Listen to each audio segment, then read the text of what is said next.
Hi everyone, అందరు ఎలా ఉన్నారు? మీరందరూ బాగుండాలి, అందులో నేను ఉండాలని నా కృష్ణని నా తమ్ముడు డాన్య స్వామిని కోరుకుంటూ I'm healthy, I'm strong, I'm happiest person in the world అని నేను అనుకుంటున్నాను. మీరు కూడా అనుకోండి.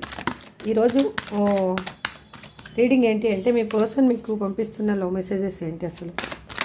Please universe give me great answer. మా చూసే వ్యూయర్స్ యొక్క పర్సన్ మా వ్యూయర్స్కి ఏం లవ్ మెసేజెస్ పంపిస్తున్నారు? Please universe give me great answer. Gratitude. The passion I feel is overwhelming. I don't know how to handle this.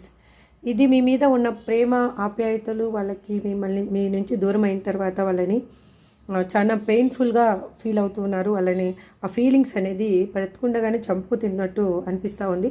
ఆ ఫీలింగ్స్ని వాళ్ళు ఎలా హ్యాండిల్ చేయాలి, దాని నుంచి బయటకు రావడానికి అని ఆలోచిస్తున్నారు. I'm blocked.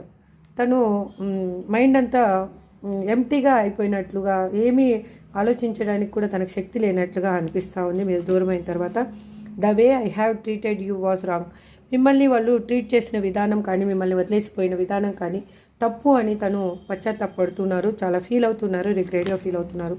I can't come to you now. ఇప్పుడు వాళ్ళు రాలేని సిచ్యువేషన్లో ఉన్నారు. అక్కడ ఉన్న సిచ్యువేషన్ ఏదైనా అయ్యుండొచ్చు. సంథింగ్ వాళ్ళు ఫ్యామిలీ లైఫ్లో ఉండి ఉండొచ్చు, లేదంటే కెరీర్ పరంగా కూడా వాళ్ళు మీకు దూరంగా ఉండి ఉండొచ్చు. కానీ అక్కడ థింగ్స్ అనేవి బెటర్గా లేవు. వాళ్ళు ఇప్పుడు రాలేని సిచ్యువేషన్లో ఉన్నారు. I can't take it anymore. వాళ్ళు ఇంకా ఏది ఎక్కువగా తీసుకునేంత సిచ్యువేషన్లో లేరు, పెయిన్ని కానీ దేన్ని కానీ. అందుకే వాళ్ళు చాలా రిగ్రెట్గా ఫీల్ అవుతూ, బాధగా ఫీల్ అవుతూ ఉన్నారు. I don't want to be alone. నేను ఒంటరిగా ఉండడానికి నాకు ఇష్టం అనిపించటం లేదు మీకు దూరమైన తర్వాత నేను అనిపిస్తూ ఉంది. అంటే మీరు కావాలి అనిపిస్తుంది. I long for your kiss. మీతోటి ఒక ఆత్మీయమైన ముద్దును వాళ్ళు కోరుకుంటూ ఉన్నారు. I wish to be like you. మీలాగా వాళ్ళు ఉండాలని అనుకుంటున్నారు. అంటే మీ లైఫ్ ఈజ్ డిఫరెంట్ అని నేను ఇక్కడ అనుకుంటున్నాను. You deserve better. మీరు అన్నిటికీ అర్హత కలిగిన పర్సన్ అని తను ఫీల్ అవుతూ ఉన్నారు. My life is mess right now.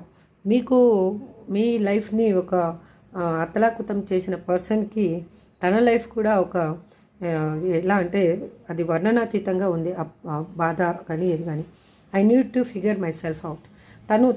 తన గురించి తను తెలుసుకోవాలి అనుకుంటున్నారు. తను ఏంటి అసలు, ఎందుకు ఈ విధంగా ప్రవర్తించాను అనేది తను ఫైండ్ అవుట్ చేసుకోవాలి అనుకుంటున్నారు. This is for today reading and I hope మీకు అందరికీ రిజనేట్ అవ్వాలని అనుకుంటూ రీడింగ్ ఎండ్ చేస్తున్నాను. Thank you so much. Have a good day.